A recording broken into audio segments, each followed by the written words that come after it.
Welcome back. A new generation of storytellers is taking the lead and shaping how we understand and talk about mental health. The Changing Minds Young Filmmaker Festival, presented by Community Access, brings together short films created by young people and designed to inspire change. Joining us to preview this year's festival and what attendees can expect is Mikel Morado, festival organizer and community outreach coordinator. Thank you so much for being here, Mikel. Thank you for having me. Tell me a little bit about this film festival that's coming up. Yeah, Changing Minds is a film festival for filmmakers between 15 and 25. Filmmakers from all over the world, but primarily in New York City. And their films are typically subjected around things like mental health, but can include things like race and social justice, mental health advocacy, queerness, gender. And all of our filmmakers work hard to create these films that they propose to us, and then we have a selection process for our festival screening. This year our festival screening is on Saturday, May 16th in the East Village. Nice. And you know, you guys are celebrating your 11th anniversary. Yeah. What does this milestone mean to Changing Young Minds? Yeah, so 11 years is huge for us. Changing Minds has survived the pandemic, where we actually moved to an online component that has continued today. It's called Film Fridays, that exists on YouTube. Nice. But for the past 11 years, we have seen an influx of filmmakers that are interested in being part of the festival. The quality of films has only, risen and climbed over those years. And as our 11th year, this is the most submissions that we've seen from filmmakers. We're happy to accept films from New York, from Spain, Belgium, China, all over the United States. So 11 is a big number for us. Wow. And what are some of the things that you guys look for when people submit their films? You guys are targeted around mental health. So kind of talk about what does that process look like? Yeah, so the great thing about films being primarily set around mental health is that can entail so many things for young people. Primarily, it involves narratives and storytelling through narrative that's nonfiction, but also we've seen films that are documentaries, that are animated. So as far as the films that we're seeing and what we're looking for, we're just looking for young people that are passionate about what they're trying to communicate with clear messaging that surrounds their own experiences or the experiences of others. Wow. And why mental health? Why have that target area? Yeah, so Changing Minds is hosted by Community Access, which is a mental health-driven nonprofit here in New York City. We serve New Yorkers for housing and health services. So mental health is already within the workings of what we do. And as far as involving young people, their mental health is more and more increasingly critical to their success and to the success of our communities. So we like to look for films that are being made in real, honest ways, and it's very easy to find that from folks that are young. Wow. Yeah. And what is the start time of submission, and then what is the deadline? So typically we start to see submissions coming in the fall. Okay. And it usually runs through about February, where we have a couple of weeks of a selection process, and then we have our screenings every year in May. Nice. How many films do you guys show at the film festival? So fortunately, the last 2 years, we have had over 1,200 submissions every year. Ooh. And we select 10 for our screening. Wow. Which is, it's helpful that we have our online component, Film Fridays, that allows us to showcase even more films for filmmakers who might not be able to make it to New York City or might be just close to being ready to being selected for our screening. But we choose 10 for our official screening. Wow. Yeah. And why would you say, film is a way of expressing, maybe what can't be expressed verbally or physically, but why is it important? How does film, go hand in hand with mental health and just health in general? Yeah, film, particularly for young filmmakers, I think is really great because it's already formatted so much into the way that they're taking in information throughout their day, on their phones, on social media. So film and video is a really great way to communicate important messages, such as mental health, because it's already built into their day.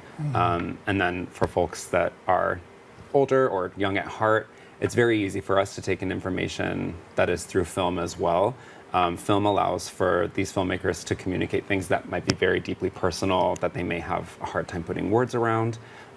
Occasionally, we have filmmakers that are submitting things that they made as a class project that just ended up being really successful. So Wow. some of these filmmakers are discovering talents that they never even knew that they had, and we're fortunate to see their films. Wow. And why is it important that we give our youth, especially like black and brown youth, underserved youth like such here in the Bronx, a platform just to express themselves? They may not be able to make it to Netflix or to the bigger networks, but just to let they have something locally here. Talk about that. Yeah, luckily for us, we're able to provide these experiences to underserved young people that may be interested in a future in the film industry or may be interested in a future as an actor or a producer or a set designer.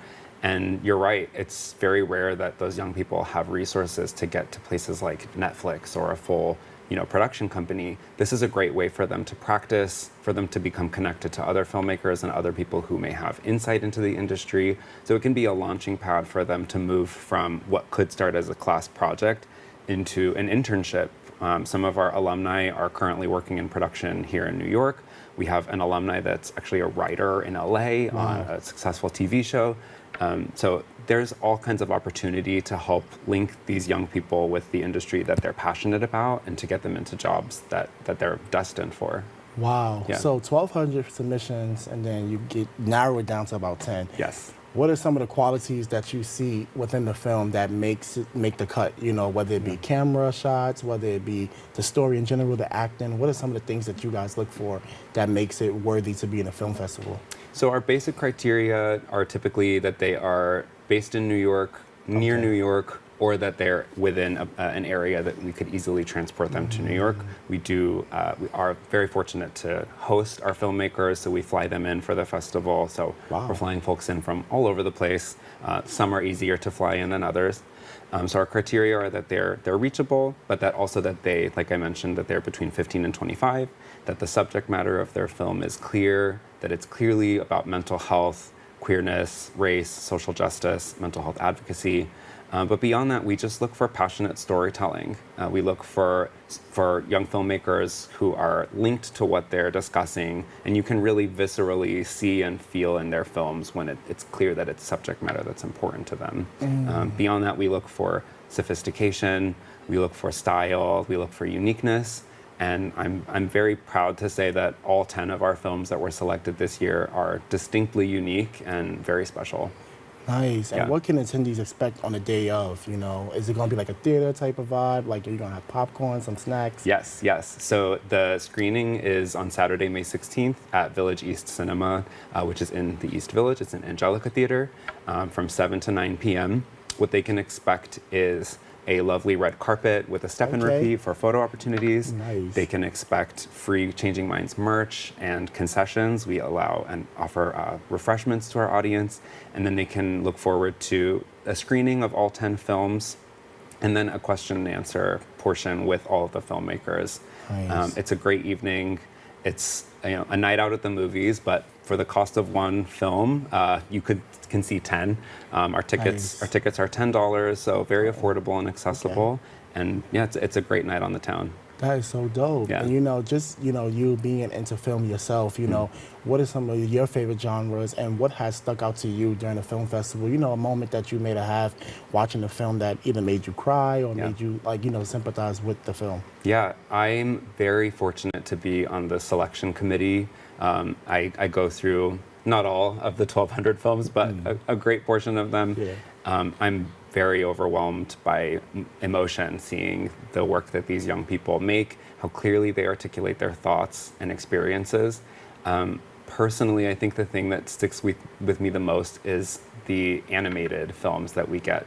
Some of the best animation that I've seen. Wow. And I'm unfortunately I'm not young enough to be eligible for our festival. I'm a little older, and in my time I haven't seen animation quite like what we're seeing. So to see this intersection of really sophisticated animation that is so tedious and requires so much work and talent, intersecting with something as important as mental health has been really, really incredibly valuable to me.